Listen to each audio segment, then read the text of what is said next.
You're listening to Radio Long Island City, recorded at our studios near Hell Gate, 9 kilometers north of the Harbor Hill Moraine.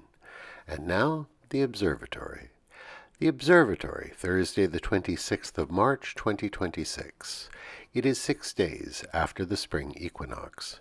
It is 87 days before the summer solstice. Today is the 27th day of the American and Israeli war against Iran and Lebanon. The sun rises today at 6:49 a.m. Solar noon takes place today at 1:01 p.m. The sun sets today at 7:14 p.m. Civil twilight ends at 7:42 p.m. and nautical twilight ends at 8:14 p.m. The length of daytime today is 2 minutes 42 seconds longer than yesterday. The moon is in its waxing gibbous phase and is 60% full at midday. The moon sets today at 3:20 a.m., and then it rises again at 12:17 p.m. The full moon will arrive on Wednesday, the 1st of April.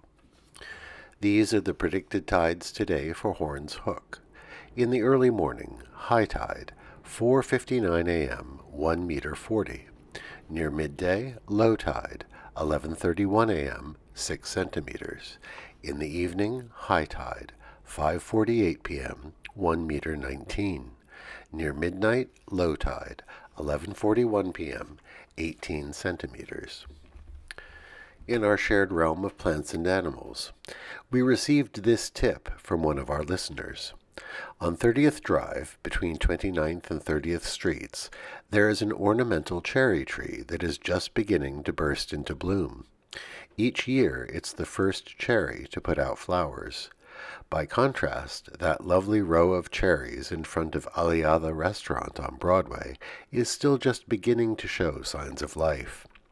It's a testament of attention to and affection for the trees around us that we know each one's habits and appreciate this one cherry that blooms early like clockwork. Commemorations. A mammoth celebration. When Thomas Jefferson assumed the presidency, he was an avid supporter of scientific enterprises and invention, and he felt that the new republic's vast natural resources would lead us to outproduce European agriculture. One project he helped fund through the American Philosophical Society was the excavation of fossilized mammoth bones in Montgomery, New York. The discovery tickled the popular imagination, and the term mammoth became popular to describe anything that was extremely large. In 1802, Jefferson was given a 1,200-pound cheese by a group of Baptist women who were grateful for his support of religious tolerance. They said it also demonstrated his belief in the productivity of American agriculture.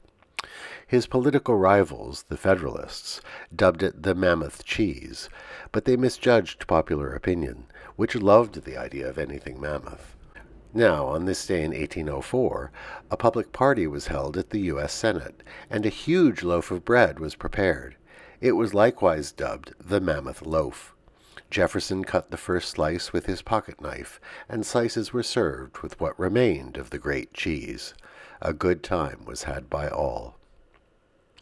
On this day in 1845, Joseph Francis of New York City received the patent for his new sheet iron lifeboat. The metal boat was corrugated, giving it great strength. Francis opened a factory in Greenpoint, just south of here, where he produced his new iron lifeboats in quantity.